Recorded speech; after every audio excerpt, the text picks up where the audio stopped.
In the heart of bustling Sankofa, nestled amidst vibrant markets and towering palaces, lived Prince Tund.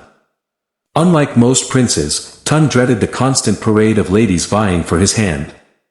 He yearned for love, not a loveless marriage fueled by his royal title. So, under the cloak of a crimson headsock, Tund embarked on a secret mission. He disguised himself as Kofi, a lowly market helper. His heart pounded with a nervous excitement as he donned worn sandals and a faded tunic, his handsome face hidden beneath the cloth.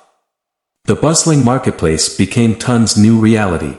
He balanced precariously on rickety stools, serving steaming bowls of jollof rice and fiery pepper stew.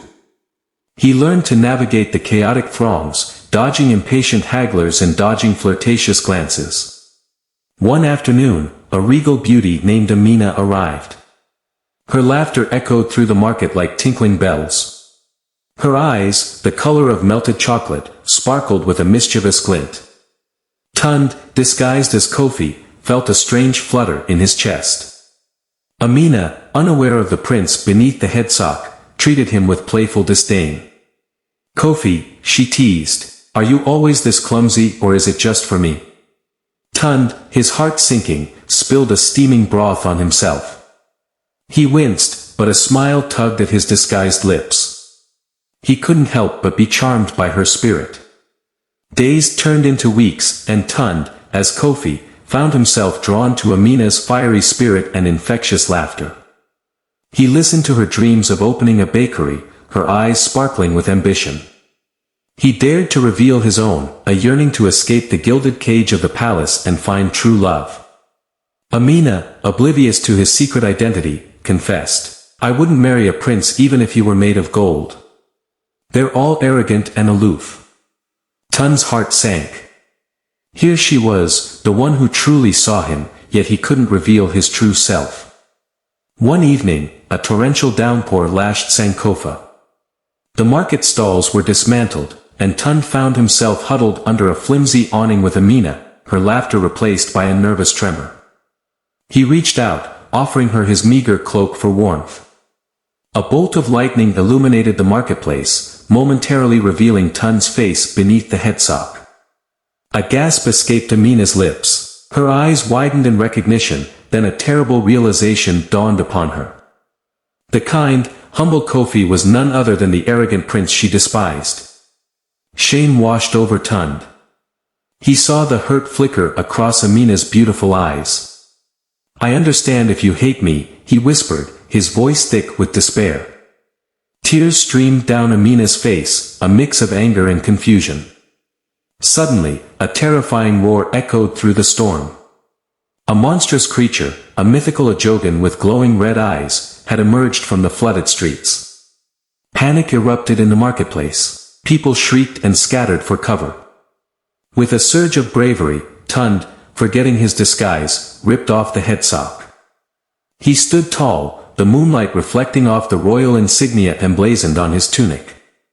"Everyone, head for the palace," he commanded, his voice strong and unwavering. Without hesitation, Tund faced the Ajogan. He channeled his fear into courage, remembering all the combat training he'd endured. The battle was fierce, the creature's claws tearing at the stone ground. But Tund fought with the ferocity of a cornered lion, protecting the fleeing people. Just as the Ajogan was about to deliver a fatal blow, Amina appeared, wielding a flaming torch. The creature recoiled from the fire, giving Tund an opportunity to strike. With a final, desperate thrust, he plunged his spear into the beast's heart.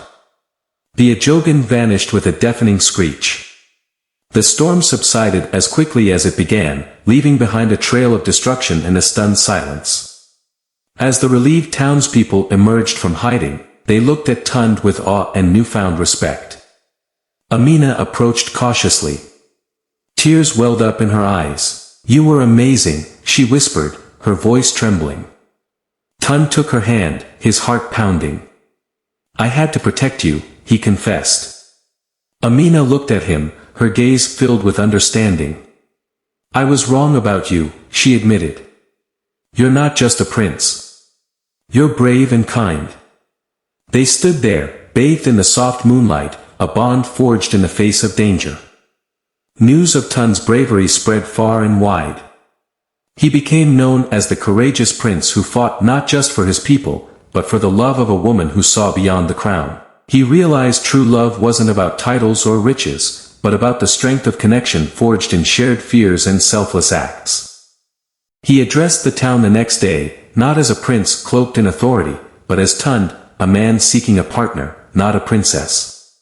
He announced a competition, not a test of wealth or lineage, but of skill and heart. The woman who could create the most delicious and innovative pastry would win his hand, not his crown.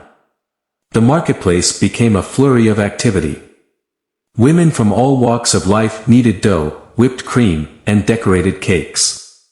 Amina, with her fiery spirit and innovative ideas, emerged the clear winner. Tund, disguised as a judge this time, couldn't help but be biased. The passion she poured into her creation mirrored the fiery passion he felt for her. Their wedding was not a grand display of opulence, but a joyous celebration filled with heartfelt laughter and the sweet scent of freshly baked treats. Amina's bakery, Kofi's Comfort, became a landmark in Sankofa, a testament to their love story that began with a secret identity and blossomed amidst fear and courage. Tund, though still a prince, ruled with a newfound empathy. He understood the struggles of his people, having shared their fears in the marketplace disguise. Amina, by his side, became not just a queen, but a voice for the voiceless. Their story became a legend whispered throughout Sankofa, a tale of love found not in luxury, but in honesty, courage, and a shared passion for a good piece of cake. The prince who once feared love found it hiding under a crimson headsock, a reminder that true connection can blossom in the most unexpected places.